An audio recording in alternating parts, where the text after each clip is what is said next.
Progreso en progreso. A ver, espera un poquitito. Esto casi.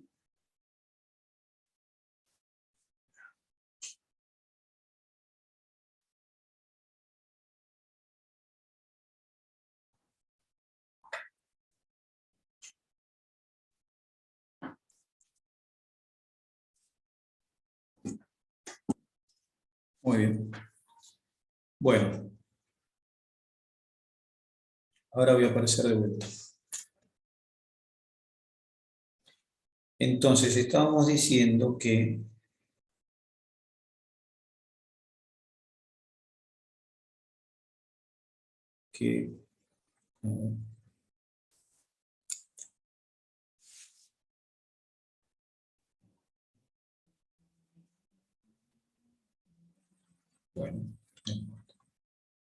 bueno, decíamos que teníamos que acordarnos entonces acerca de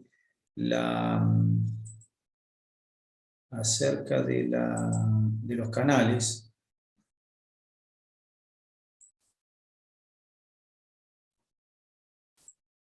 de cloro, porque los canales de cloro, estoy buscando una cosa, si lo tenía, pero no lo tengo. Tenemos que acordarnos un poquitito de los canales de cloro, porque los canales de cloro en general todas las células tienen canales de cloro, pero las células de los epitelios ductales de las glándulas, las células de epitelios ductales de glándulas, tienen canales de cloro específicos.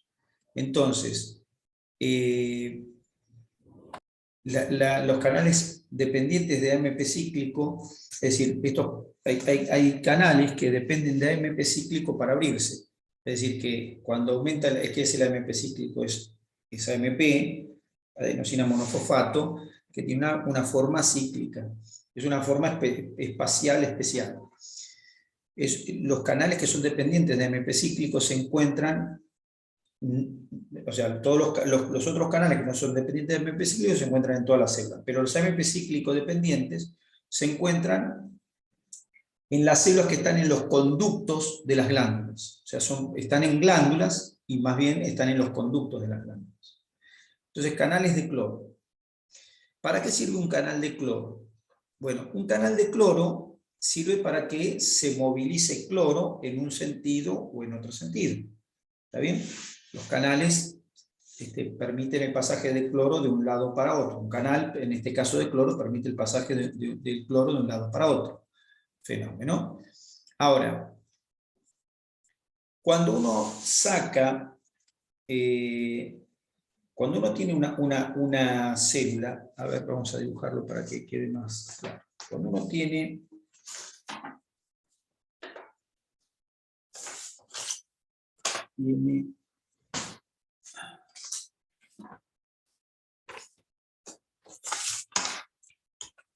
una membrana plasmática, ahora dibujo una membrana plasmática, y dibujo una célula con una membrana plasmática.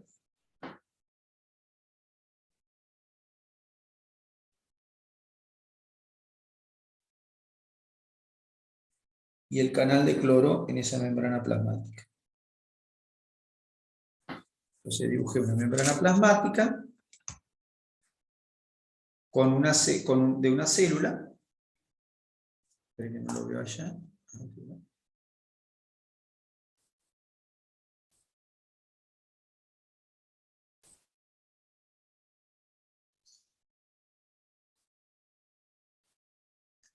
Ahí está, ahí me veo, entonces ahora veo lo que estoy poniendo ahí, ahí está. Es una célula que en su membrana plasmática me muestra un canal de cloro. ¿Está bien? Dos palitos con un canal de cloro. Ahora, el canal de cloro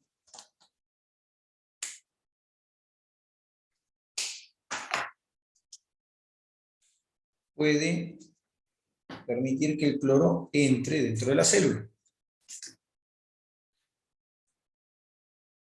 Una célula que está en un conducto. Entonces acá pongo la luz del conducto. Claro, luz del conducto. ahí.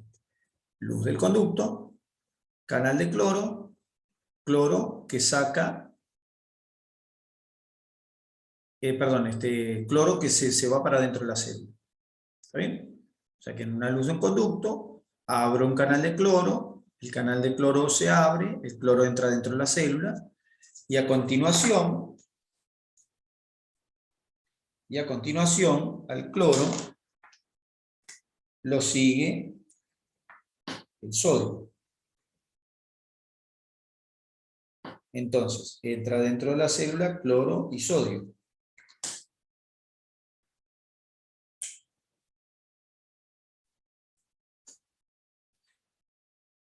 Que dibujo así. Dibujo cloro y sodio. Entra el cloro y entra el sodio. Desde la luz de una glándula, por esta luz, acá, por la luz, viene, a ver, ¿dónde está la luz? Ahí está. Por la luz viene, tiene que haber un contenido, porque la glándula, no importa dónde fue la secreción de la glándula, porque la secreción debió haberse hecho en un acino o en lo que fuera, hay secreción, y de la secreción yo le saco cloro, y el cloro me arrastra sodio, y donde arrastro cloro con sodio, ¿qué tiene que pasarse? ¿Qué tiene que salirse? ¿O qué tiene que acompañar al cloro y el sodio? El agua. Agua. Eso desde siempre. Cloro, sodio y agua. Quiere decir que el canal de cloro, ¿qué está haciendo? Me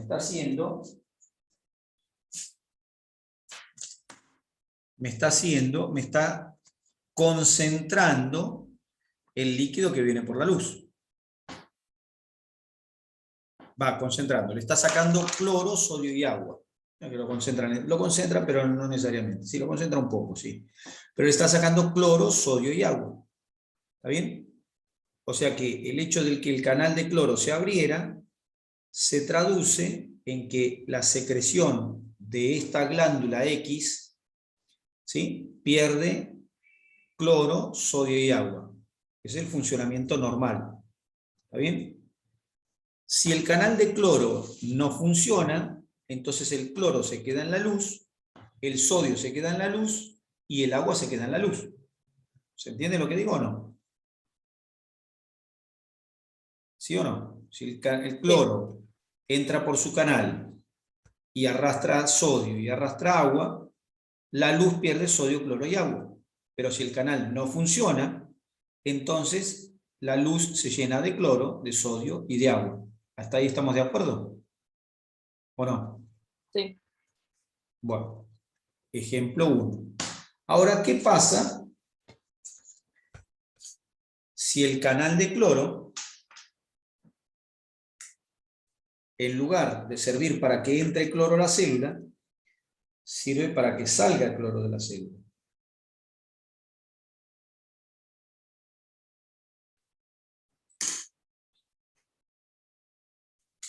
Si ahora el canal sirve para que salga el cloro de la célula,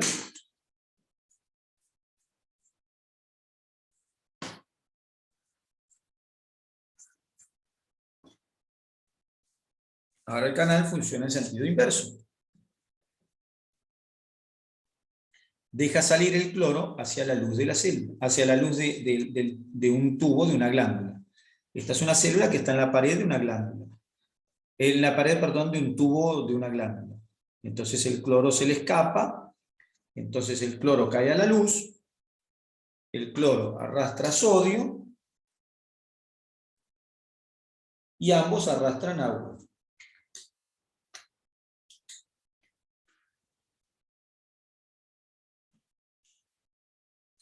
Ahí tengo dos tubos funcionando normalmente. Este es el tubo que vamos a llamarle tubo A. En el tubo A, el canal de cloro mete cloro, sodio y agua. Entonces el líquido que está en la luz pierde sodio, cloro y agua. Y en el conducto B, el conducto secreta cloro, es decir, deja que el cloro se escape hacia la luz, y se escapa sodio y se escapa agua. En este ejemplo, el canal de cloro está sirviendo para fluidificar una secreción.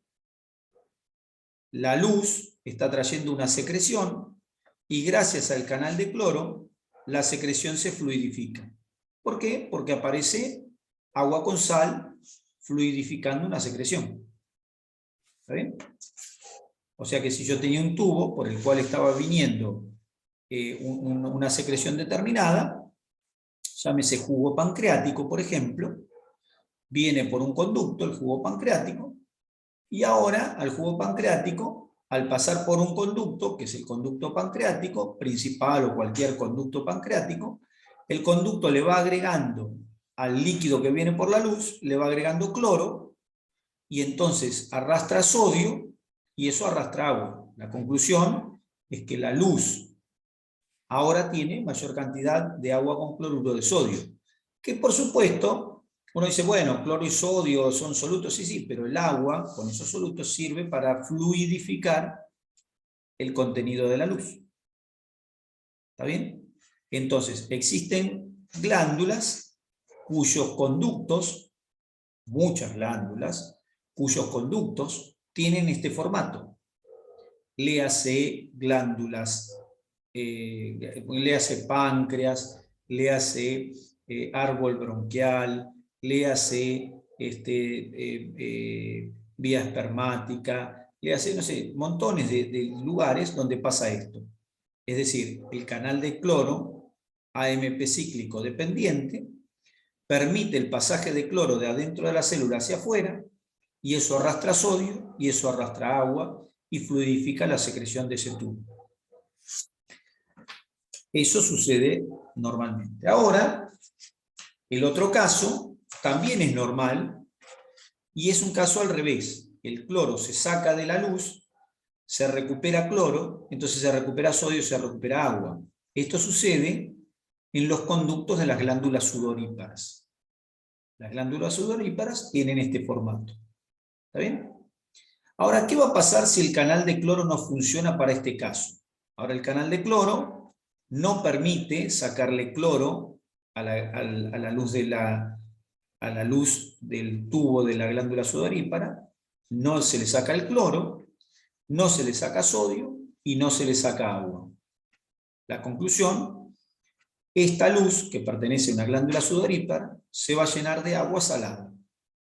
Se puede comprobar eso como, bueno, tocando con la lengua el sudor del individuo que tenga el canal de cloro que no funciona. ¿Y qué voy a encontrar? Voy a encontrar, primero, una persona muy sudorosa, y segundo, va a sudar salado. Va a sudar con mucho cloro y sodio.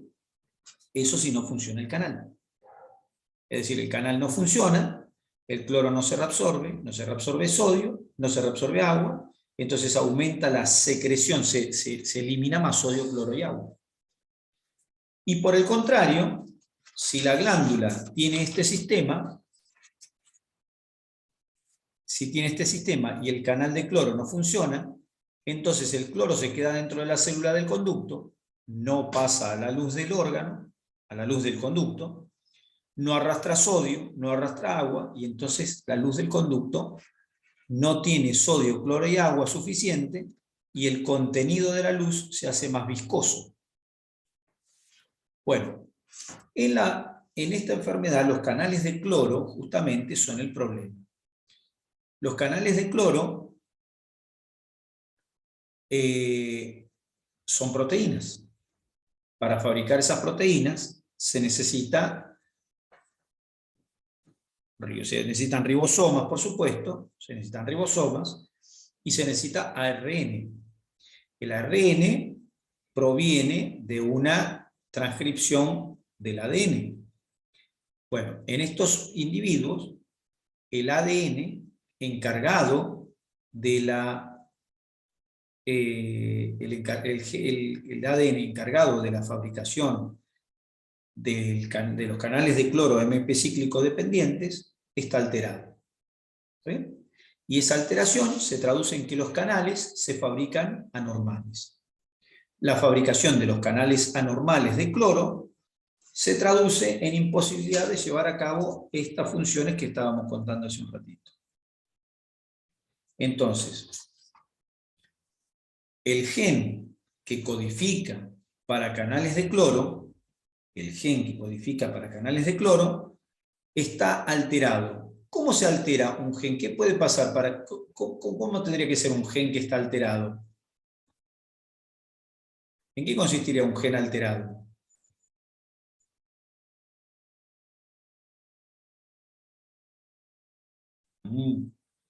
¿Qué más? Ajá. Un gen alterado significa que una o varias bases no están o no están en su lugar, o están cambiadas de lugar o lo que fuera. Es decir, la secuencia de bases que está formando una porción de ADN se modificó. O falta un pedacito, o falta una base, o sobra una base, o una base está cambiada de lugar con otra, o dos bases se cambiaron de lugar. Es decir, hay una mutación genética. ¿Está bien? Las mutaciones del gen de la fibrosis quística, ¿está bien? Que es así como se llama el gen. Las mutaciones del gen de la fibrosis quística dan como resultado una proteína de canal de cloro anormal. Y la consecuencia es que ese canal de cloro no funciona justamente de forma normal, y al no funcionar de forma normal, el cloro no pasa a través de ese canal. Es decir, el problema de la fibrosis quística consiste en que hay canales de cloro alterados. Perdón.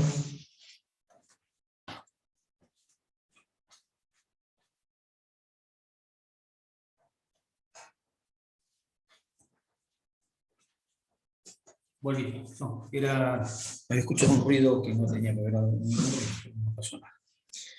Decía entonces que el gen de la fibrosis quística, ¿no es cierto?, consiste en la mutación perdón, genera con fibrosis quística.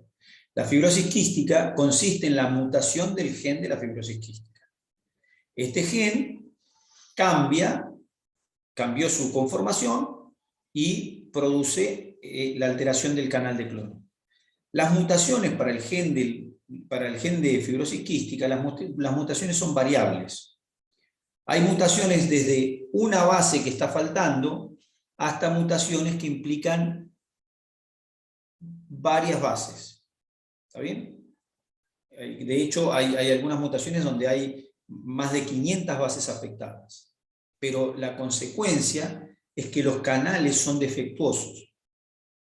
Y los canales defectuosos no permiten, pueden pasar que vayan desde no permitir nada el pasaje de cloro a canales casi normales que dejan pasar poco cloro. Entonces, la patología ¿en qué consiste? En que hay canales de cloro defectuosos. ¿Por qué están defectuosos? Porque el gen que codifica para esos canales tiene bases que no están en su lugar. ¿Está bien? Y eso trae como consecuencia, bueno, nada, que los canales no funcionen, no se armaron los canales de forma adecuada, es como, nada, no se tiene la información genética para hacer la secuencia de aminoácidos de forma adecuada.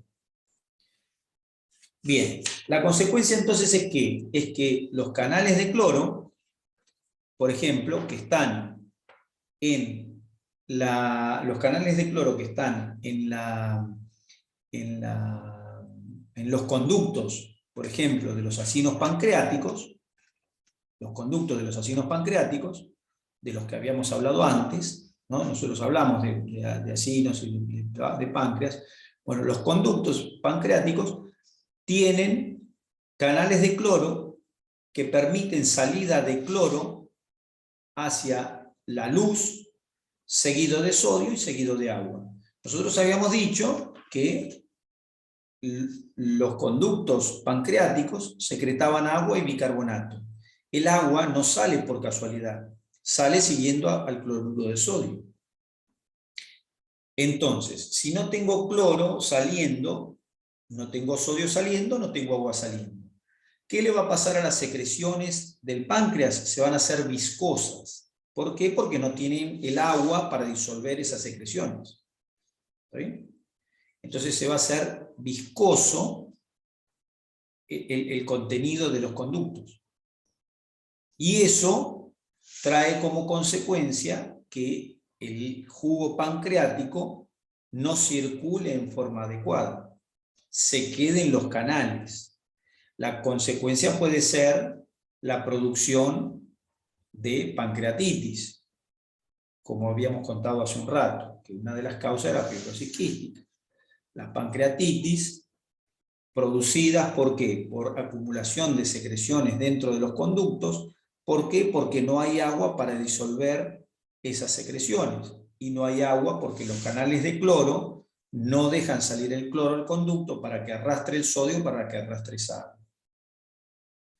O sea que cuando yo no tenga, en este caso, no tenga el canal funcionando, entonces el cloro no sale el sodio y no sale agua. Entonces ahí los tacho. No sale cloro, no sale sodio, no sale agua. Está tachado en amarillo, justo el color peor que podía haber elegido. Pero bueno, tachamos ahora en otro color. Entonces, las secreciones pancreáticas se hacen viscosas porque no sale el cloro, no sale el sodio, no sale el agua hacia la luz del conducto, y la consecuencia es que ese contenido del conducto se hace más espeso. Y eso hace que, por supuesto, se puedan activar las enzimas, se formen concreciones, pelotas duras adentro del ducto, que precipiten las proteínas que van circulando por el conducto, los zimógenos. Entonces, la consecuencia es esa, en este conducto. En el caso de la glándula sudorípara, pasa al revés. La glándula sudorípara, en su luz, está emitiendo agua y con electrolitos, pero el canal de cloro funciona al revés, y entonces se retiene cloro, sodio y agua. Esto lo hace el cuerpo habitualmente para no deshidratarse cada minuto, porque si no nos deshidratamos rápidamente. Si no tenemos esta recuperación de sodio, cloro y agua, nuestras glándulas sudoríparas estarían sudando cantidades permanentemente y eso nos haría perder sodio, cloro y agua. Entonces el cuerpo tiene los canales de cloro para recuperar el cloro, lo sigue el sodio, lo sigue el agua, y entonces no estamos transpirando como agua permanente en el cuerpo. ¿Está bien? No estamos todos aguados.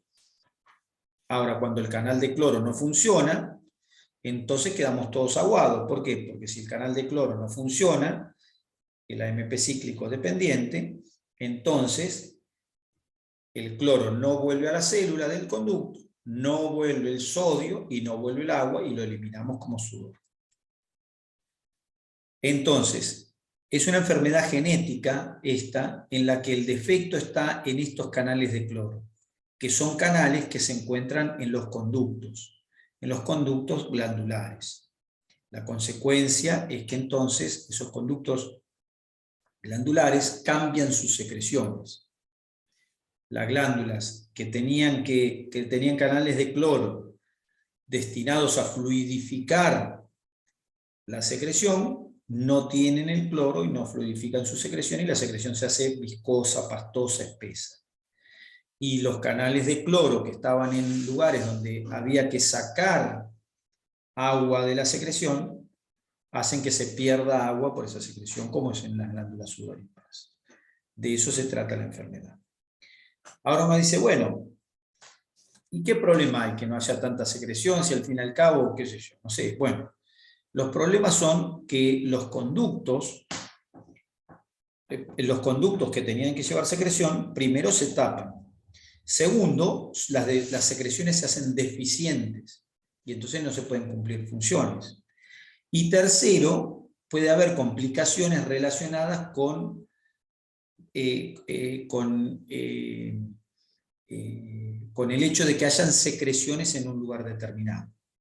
Entonces, ¿qué pasa con la fibrosis quística? ¿Qué pasa con la mucoviscidosis? Vamos a las secreciones de, por ejemplo, de la vía espermática. La vía espermática tiene secreción seminal. Por dentro de esa vía espermática corre el líquido seminal con espermatozoides. Ahora, esa vía espermática carece de agua. ¿Por qué? Porque la secreción de cloro seguida de sodio y de agua hacia el conducto no está. Entonces los conductos de la vía espermática tienen una secreción viscosa que corre por dentro, como una especie de chiclosidad. Esa chiclosidad obstruye los conductos y la consecuencia es que el individuo tiene toda la vía espermática semiobstruida y los espermatozoides que servían para reproducir a ese individuo no llegan al exterior. Esterilidad. ¿Está bien? O sea, un individuo estéril por mucoviscidosis. Bueno, ¿esto es lo único que pasa? No, pará. Vamos a los bronquios, y a la vía aérea, secreciones de la vía aérea. Las secreciones de los conductos de la vía aérea fluidifican la vía aérea. Constantemente fabricamos moco y fabricamos fluido, agua, le ponemos agua para fluidificar ese moco. Ahora el cloro no sale hacia la luz de la vía aérea, el sodio no sale hacia la luz de la vía aérea, y por ende el agua no sale hacia la luz de la vía aérea. El moco se hace duro como piedra. Pero además, el moco que está ahí es caldo de cultivo para un montón de gérmenes.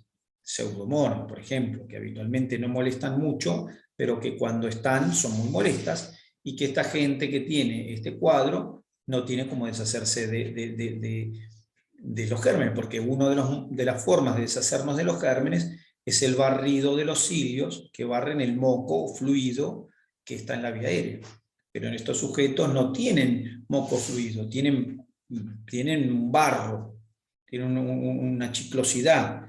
Entonces no se puede limpiar la vía aérea y entonces eso produce infecciones o produce lesión de la célula de vía aérea con inflamación local.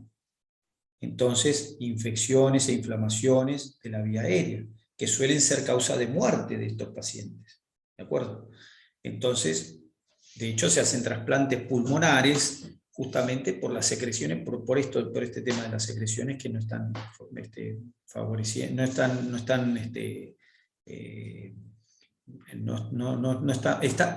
permitiendo el desarrollo de microorganismos que no debieran estar y el proceso de procesos inflamatorios que no debieran estar. O sea que la falta de secreción trae una consecuencia, la falta de secreción acuosa.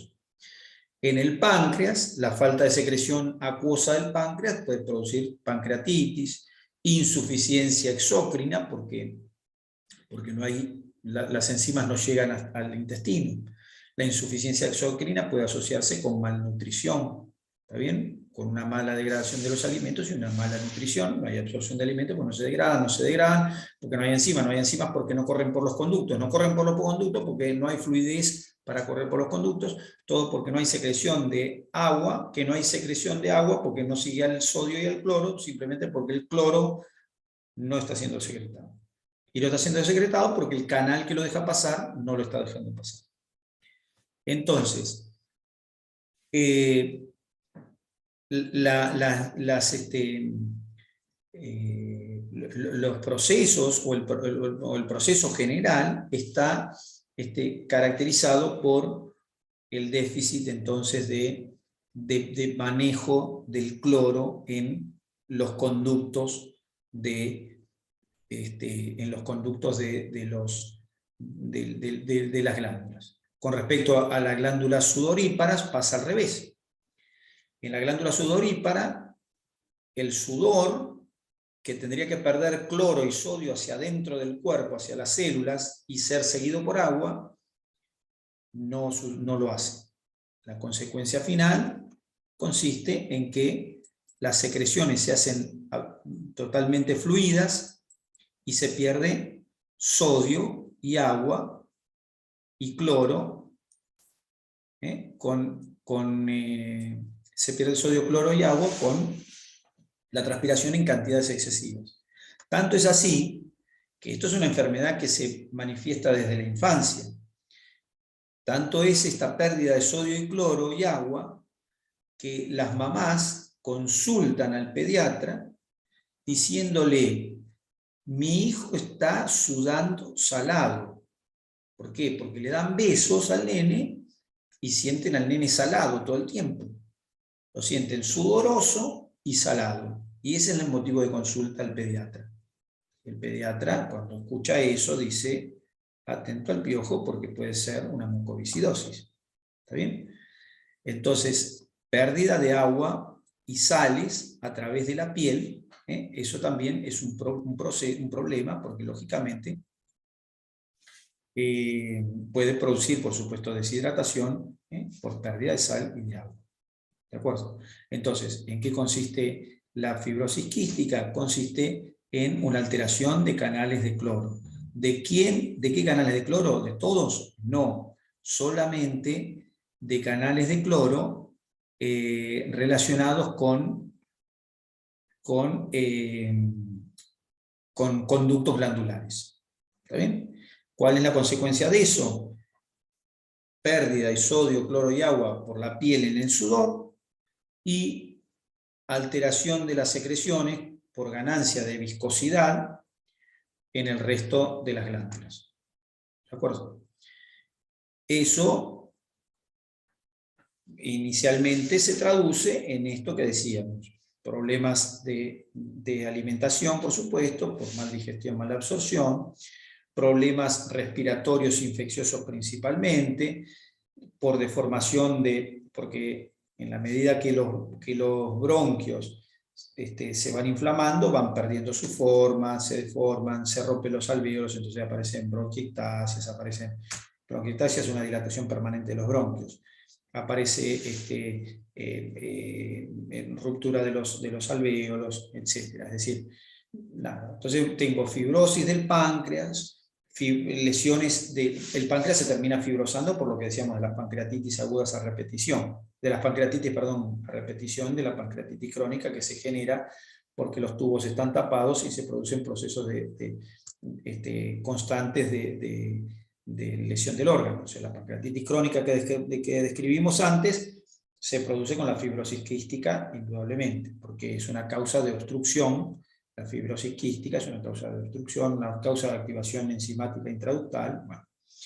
Entonces, lesiones del páncreas, lesiones de los bronquios, la insuficiencia pancreática después en última instancia termina produciendo diabetes, infertilidad, ¿está bien? En el hígado es otra glándula secretora. En el hígado se va a terminar produciendo disminución de la secreción, proceso inflamatorio crónico, cirrosis. ¿Está bien? O sea que de eso se trata esta enfermedad. Cirrosis, insuficiencia pancreática, neumopatía, lesiones de los pulmones, infertilidad. De eso se trata entonces la fibrosis quística, cuyo origen inicial o cuyo origen real consiste en un defecto en los canales de cloro de origen genético por mutaciones genéticas. ¿Está bien? Que pueden ir desde una mutación muy simple hasta mutaciones complejas, donde si el canal de cloro no se forma ningún canal de cloro, eso es inviable con la vida. ¿Está bien? Si no se forman canales de cloro, es inviable. Te hablo de los AMP cíclicos dependientes. Si se forman poquitos canales de cloro, entonces va a haber una enfermedad florida. Y si los canales de cloro, cuanto mayor cantidad de canales de cloro haya y menos defecto haya, más posibilidad de sobrevida hay. Cuando la enfermedad es grave, la sobrevida es muy poca. La sobrevida es muy poca. Hay incompatibilidad con la vida y a continuación sobrevidas cortas. De hecho, la fibrosis quística siempre fue una enfermedad. Bueno, ahora hay algunas cosas como son trasplantes cardiopulmonares, trasplantes de hígado, trasplantes que pueden mejorar el cuadro. ¿Está bien? Que mejoran el cuadro, pero que, nada, tenemos que trasplantar en todo caso todo en conjunto, porque tenemos que poner órganos nuevos que no tengan los canales de cloro dañados, como tienen los órganos que tiene el individuo originalmente. Y entonces digo, va desde cuadros muy severos, en los cuales hay que hacer trasplantes si se puede, o que producen la muerte, de forma temprana, que era lo que pasaba hasta hace poco tiempo, la expectativa de vida no superaba los 30 años, y hasta un individuo casi normal, un hombre casi normal, o una mujer normal, ¿no es cierto? Hombre casi normal porque en el hombre la afectación de su vía espermática puede traerle algún problema. En cambio, en la mujer la vía espermática no tiene problema, entonces podría llegar a ser, entonces podríamos tener desde una mujer normal hasta individuos que no tienen vida, prácticamente no tienen sobrevida. Eso dependerá de cuál es la expresión genética de esos canales. Cuanto mayor sea la expresión de canales dañados, mayor va a ser la lesión que tenga el individuo. ¿Está bien? Y en la nutrición, importante tener en cuenta principalmente el defecto, el defecto enzimático pancreático, el defecto pancreático, ¿de acuerdo? Pero por supuesto que los defectos pulmonares traen, en general las complicaciones más severas son las pulmonares, que son las que muchas veces llevan a la muerte. Hoy en día, de vuelta, con trasplantes de pulmón, que se hacen generalmente cardiopulmonar completo, con trasplante hepático, con trasplante pancreático, pueden, o hepatopancreático, suelen tener una mayor sobrevida estos pacientes poniéndole órganos de individuos que no tienen la fibrosis quística.